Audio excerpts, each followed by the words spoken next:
जे हायकमांड निर्णय घेईल त्या निर्णयाला सगळ्यांची मान्यता राहील एक. पण आज आमच्या समोर एक मोठी जबाबदारी आलेली आहे. आपण पाहिलं की महाराष्ट्रामध्ये आता विरोधी पक्ष म्हणून काँग्रेसच, कालही सकाळचा जो सर्वे आला त्या सर्वेमध्ये काँग्रेसच हा सेकंड मोठा पक्ष आहे, लार्जेस्ट पक्ष आहे. फक्त BJP आणि आमच्यामध्ये 3% फरक आहे.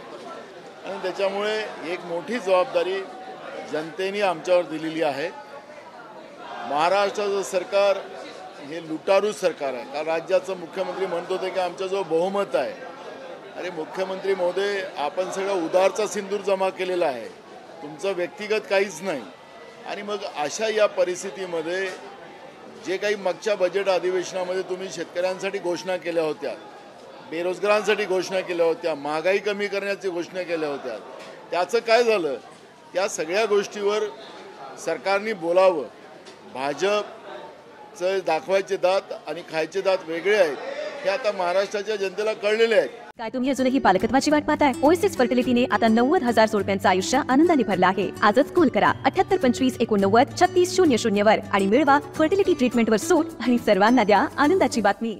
त्याच्यामुळे जनतेचे प्रश्न कसे सोडवायचे हे विरोधी पक्ष म्हणून काँग्रेसची भूमिका मोठी आहे आणि काँग्रेस पक्ष त्या पद्धतीची लढाई लढेल. मात्र पायऱ्यांवर एकीकडे आंदोलन सुरू आहे, मात्र राष्ट्रवादीचे कुठलेच नेते आहेत त्या आंदोलनामध्ये दिसत नाहीयेत. कारण की एक गट आहे तो विरोधकात असेल असं म्हटलं जात आहे. बघा, आज सभागृहात आपल्याला स्पष्ट होणार आहे, त्याच्यामुळे मी त्याच्यावर आता चर्चा करणार नाही. आम्ही तुम्हाला सांगितले की काँग्रेसची भूमिका एकदम स्पष्ट आहे. कालचा सकाळचा सर्वे महाराष्ट्राच्या जनतेने स्पष्ट केलेला आहे. 3%चा BJPच्या बरोबर आमची आता स्पर्धा आहे, त्याच्यापेक्षाही जास्त आम्ही भविष्यात जाऊ. आणि ती जी काही परिस्थिती आहे, विरोधी पक्ष म्हणून काँग्रेसला ही भूमिका निभवावं लागेल हे आता स्पष्ट झालेलं आहे. पण एक महत्त्वाचा विषय असा आहे की जर तुम्ही म्हणताय की ज्या पद्धतीचा सर्वे आला आणि काँग्रेसला भूमिका विरोधी पक्षाची बजवावी लागेल, अपर हाऊसचं काय? तिथेही तुमची संख्या जास्त आहे विधानसभेसारखी. काल पण मी सांगितलं की इथली 2-3 दिवसामध्ये ती भूमिका आम्ही स्पष्ट करू. त्याच्यावर 1-2 दिवसामध्ये चर्चा होईल.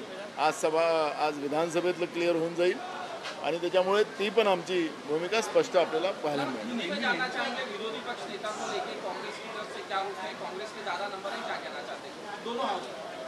नीचे के हाउस में तो आज डिसीजन हो जाएगा, थोड़ी देर में उसका निर्णय आ जाएगा, हाईकमांड से नाम आएगा, उसका दावा हम करेंगे. आपने देखा होगा कि कल सकाल का एक सर्वे आया, उसमें कांग्रेस 20% और BJP 26% दिखाई जा रही है. यानी इसका मतलब है कि महाराष्ट्र की जनता ने कांग्रेस को एक स्ट्रांगली अपोजिशन एक्सेप्ट कर लिया है. थोड़ा फर्क है BJP के साथ, उससे भी ज़्यादा हम चाहेंगे. लेकिन आज BJP ने जिस तरह से उधार का सिंदूर भरकर महाराष्ट्र की राजनीति को गंदा करने का काम, शौफुल्ला अंबेडकर विचार को गंदा करने का काम जो किया है, उसका जवाब तो महाराष्ट्र की जनता को देना पड़ेगा. गए चुनाव में राज्य के मुख्यमंत्री, गए विधानसभा अधिवेशन में राज्य के मुख्यमंत्री ने कहा था कि हम किसान को बहुत मदद देंगे, किसी किसान को मदद नहीं दी गई. बेरोजगारों को न्याय देंगे, वो अभी तक न्याय नहीं मिला. महंगाई बढ़ती गई, गरीबों का प्रश्न बढ़ते गया. और ये सवाल हम पूछेंगे, सरकार को जवाब देना पड़ेगा. सरकार जवाब नहीं देंगी, विधानसभा में बहुमत के आधार पर अगर वो अपना वहाँ पे दम दिखाएंगी तो हम जनता के दरबार में जाएंगे, रास्ते की लड़ाई लड़ेंगे. लेकिन महाराष्ट्र की जनता को न्याय दिलाकर रहेंगी कांग्रेस की भूमिका, ये स्पष्ट है.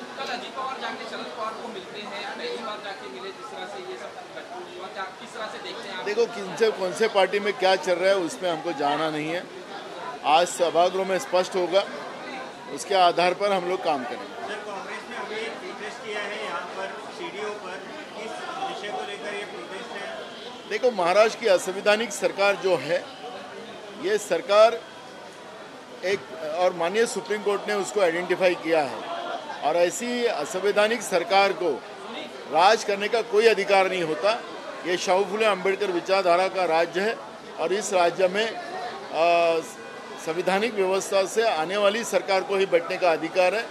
ये सरकार चले जाओ, ये भूमिका कांग्रेस की है.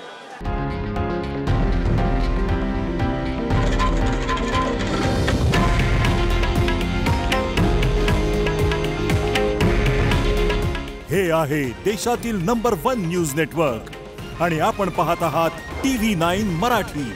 काळजी तुमची, हित महाराष्ट्राचं.